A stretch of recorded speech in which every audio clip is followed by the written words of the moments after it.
pas dans les péchés. Ne tombe pas dans des distractions. Ne passe pas tout ton temps sur la toile, sur les réseaux sociaux. TikTok, faisons attention. Sors de là.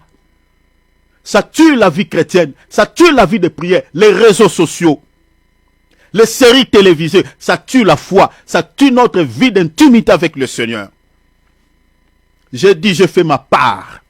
Et le Seigneur est témoin. Cher enfant de Dieu, je l'ai dit, parce que je vis dans cette génération. Et l'évangile doit être prêché par rapport à ce que nous sommes en train de voir. Heureux le serviteur qui donne la nourriture au temps convenable. Je fais ma part. Les réseaux sociaux, TikTok, Instagram, Facebook, tout. Ça tue la vie de prière. Si tu n'es pas prudent, mais bien aimé, tu seras emporté par ce vent. Tu seras emporté parce que le diable a mis cet outil pour entraîner les gens dans les distractions. Regardez l'histoire que je vous ai dite de cet homme Balthazar qui a couché avec toutes ces femmes mariées, plus de ces 400 femmes mariées. C'est ça ce qui fait la tollée. C'est ça, mes bien-aimés. Les gens se laissent dans ça. Donc quand il y a quelque chose de scandaleux qui vient de se passer et qu'on balance sur la... C'est fini. C'est fini. C'est ça ce qui va faire la tour du monde, que les gens vont regarder pendant tout ce temps-là. Et il y a plusieurs personnes qui ont compris cela pour créer des baises, pour pouvoir distraire les gens. Il faut, voilà, balancer une vidéo, balancer une image qui va choquer les gens, qui va entraîner les gens dans la distraction. Vous voyez comment le diable opère. Chers chrétiens, soyez prudents. Jésus a dit, prenez garde que ce jour vous surprenne. Sois prudent. Prie en tout temps. Les réseaux sociaux ne tuent pas ta vie de prière. Ton travail ne tue pas ta vie relationnelle avec Dieu. Tes business, tes affaires ne te fassent pas sortir de la présence de Dieu. Restons dans les parvis. David a dit, mieux vaut un seul jour dans tes parvis, dans ta présence, vaut mieux que 1000 jours passés ailleurs. Tu veux être enlevé, prie en tout temps. Et garde tes vêtements toujours propres. Toujours propres. Toujours propres. Toujours propres. Le parvis, c'est la porte. C'est la porte. Tu ne peux arriver dans les lieux saints si tu ne passes pas par les parvis. Avant d'accéder au parvis, au lieu saint, il faut commencer par les parvis. Pourquoi dans les parvis? Dans les parvis, il y a la cuve, il y a la douche, il faut se laver, il faut se sanctifier, il faut se purifier. Et les lieux saints, c'est l'image de l'église invisible. Parce qu'on dit les lieux saints. Voilà pourquoi dans la Bible, vous trouverez souvent ce langage, on utilisait cela aux chrétiens, aux églises, l'église des saints. Saluer l'église des saints qui est en Antioche. Saluer l'église des saints. Donc on appelle les chrétiens les saints. Pourquoi? Parce que aux yeux de Dieu, nous sommes comme des gens qui se retrouvent déjà dans les lieux saints. Ça, c'est ça le langage de la Bible.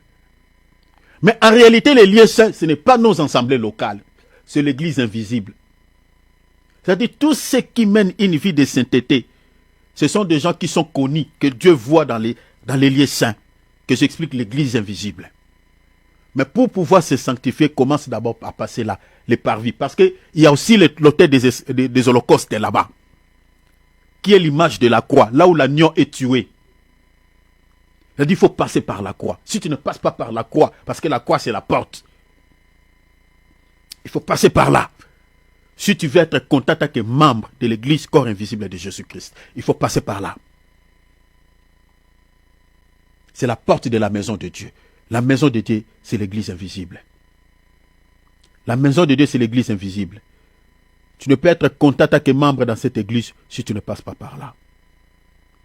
Regarde ce qui est dû. Prenons Éphésiens. Prenons Éphésiens. Éphésiens chapitre combien? Lisons Éphésiens chapitre 2 verset 19. Chapitre 2 verset 19. David dit, j'aime demeurer, j'aime rester à la porte de ta maison. À la porte de ta maison. Regarde ce que Paul dit. Paul répète David, mais sous une autre forme. Paul dit, ainsi donc, vous n'êtes plus de gens du dehors, les gens d'ailleurs. Hein, vous voyez, les gens d'ailleurs. Vous n'êtes plus les gens du dehors, mais vous êtes concitoyens des saints. Il dit quoi? Gens de la maison de Dieu. Gens de la maison de Dieu. La maison de Dieu, l'église invisible. Mais vous ne pouvez devenir gens de la maison de Dieu si vous n'êtes pas entrés par la porte que j'explique, les parvis. Ou si vous ne vous retrouvez pas dans les parvis. Parce que les parvis, c'était aussi un lieu de culte, un lieu d'adoration, un lieu de culte. Donc il faut être un adorateur. Qui dit un adorateur, c'est-à-dire être quelqu'un qui se donne à Dieu comme un sacrifice. Donc toi-même, tu es le sacrificateur, tu es aussi en même temps le sacrifice. Parce que si vous lisez Apocalypse chapitre 1 verset 6, la Bible dit, il a fait de nous un royaume de sacrificateurs. C'est-à-dire nous sommes aussi des sacrificateurs. Mais n'oublie pas, nous sommes des sacrificateurs, nous sommes aussi des sacrifices. Romains chapitre 12, verset 1er et 2. Je vous exhorte donc, frères, à offrir vos corps comme quoi? Comme un sacrifice sur l'autel. Donc tu es sacrificateur, tu es aussi sacrifice. Donc tu te donnes comme un sacrifice. C'est ça l'image du parvis. Tu te sacrifies pour Dieu. Par des jeûnes, par les prières, tu te donnes. Afin de pouvoir avoir l'accès où? Dans les lieux saints. C'est ça ce que Paul dit. Vous n'êtes plus les gens du dehors, mais vous êtes quoi? Citoyens des saints. Saints, saints, saints. Hein? Vous voyez? Donc c'est-à-dire Paul nous voit dans les lieux saints. Citoyens des saints. Gens de la maison de Dieu. C'est ça les lieux saints. Mais on dit quoi? Vous n'êtes plus les gens du dehors. Les gens d'ailleurs. C'est que dans ce monde, il y a des gens du dehors et les gens de la maison de Dieu. Ma sœur, mon frère, tu es le gens du dehors, fais partie des gens du dehors ou tu fais partie des gens de la maison de Dieu?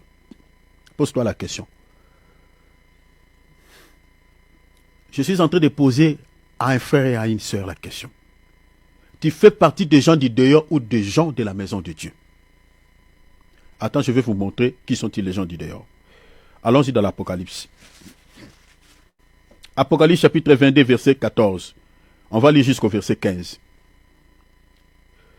Ils sont errés. C'est qu'ils lavent les robes. On lave la robe où? Dans les parvis.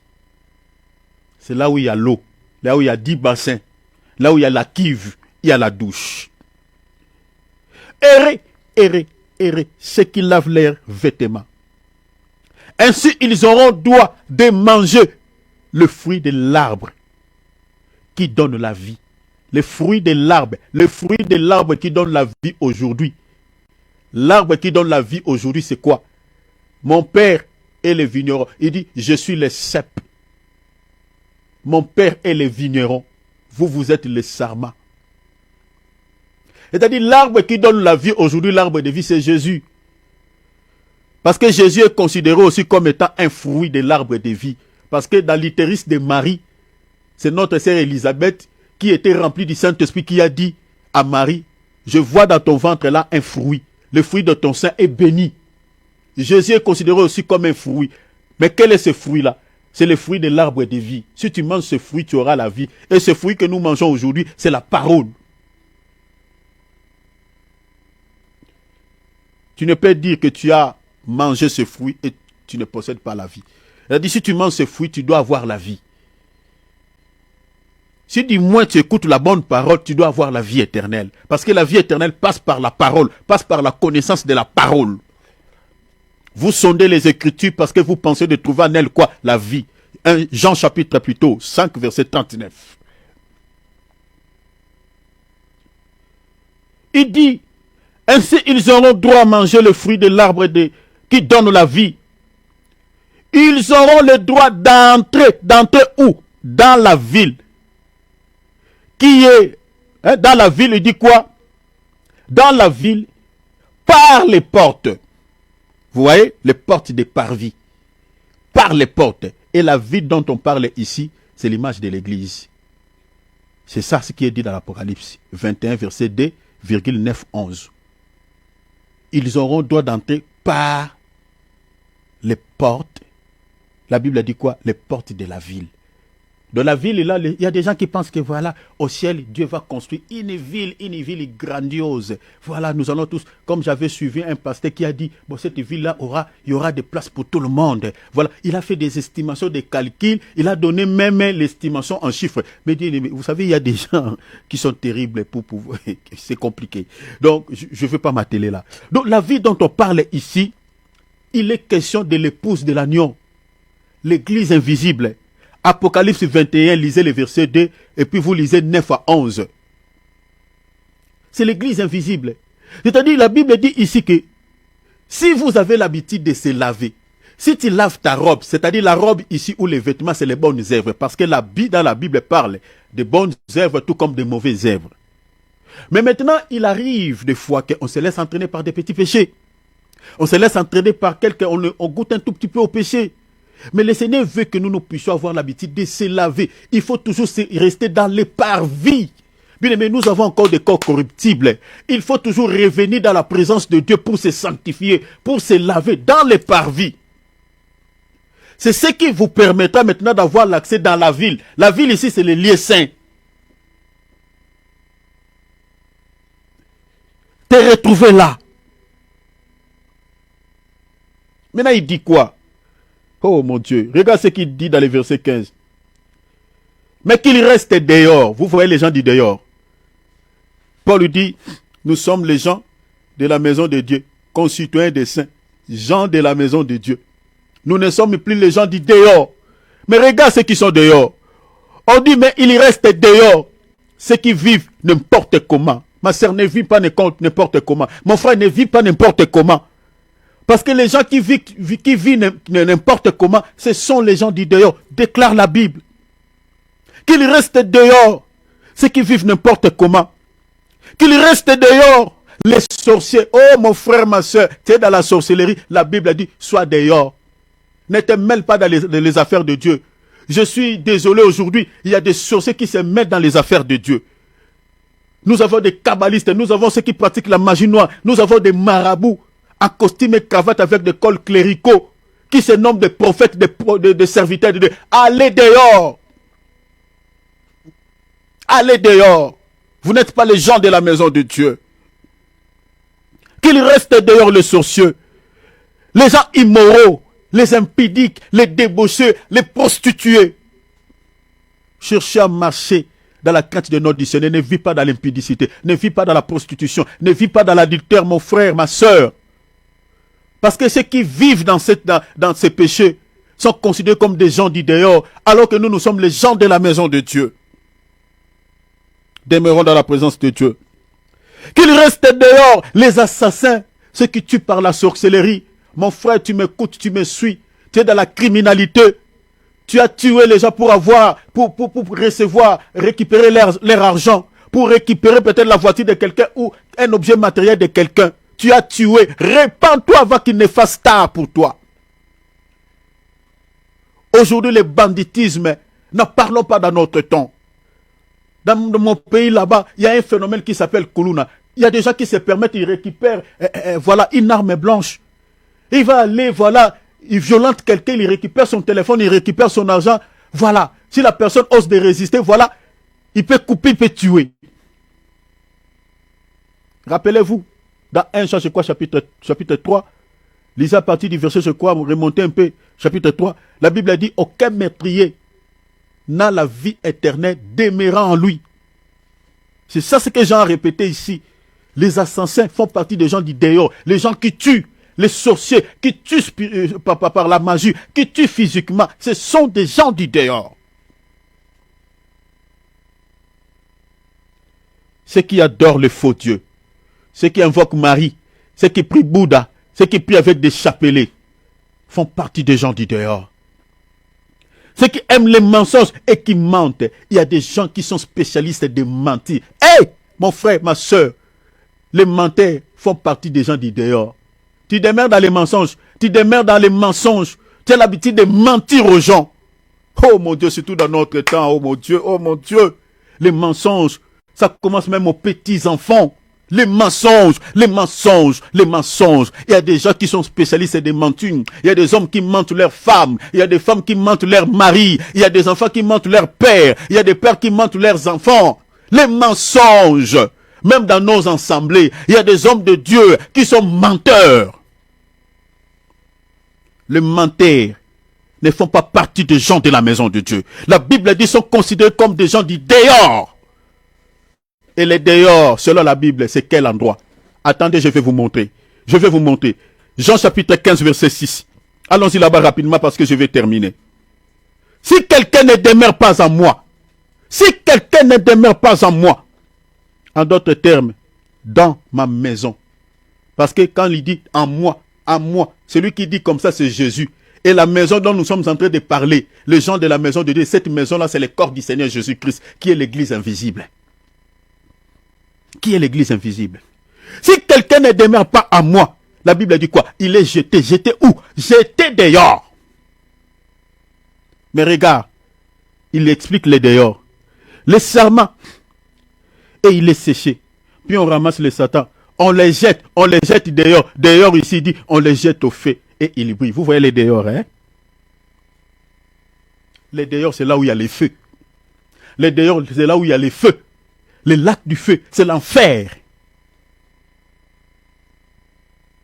Faisons attention. Paul dit, nous ne sommes pas plus les gens du dehors, gens de la maison de Dieu. Aucune chose ne te sépare de Dieu. Restez dans la présence de Dieu. Désirez la présence de Dieu comme David. Il dit, mon âme a soif de toi. Mon âme a soif de toi. Mon corps soupire après toi. Il avait un désir profondément de la présence de Dieu. Désirons la présence de Dieu. Restons dans la sainteté. Restons dans la prière. Restons dans la méditation. Restons dans cet environnement. C'est ça, demeurer dans la présence de Dieu. Que tu sois au travail, que tu sois je ne sais où, dans un pays où on ne te connaît pas, ne vis pas comme un païen. Parce que les hypocrites n'hériteront pas le ciel. Restons dans la présence de Dieu partout où tu peux te retrouver.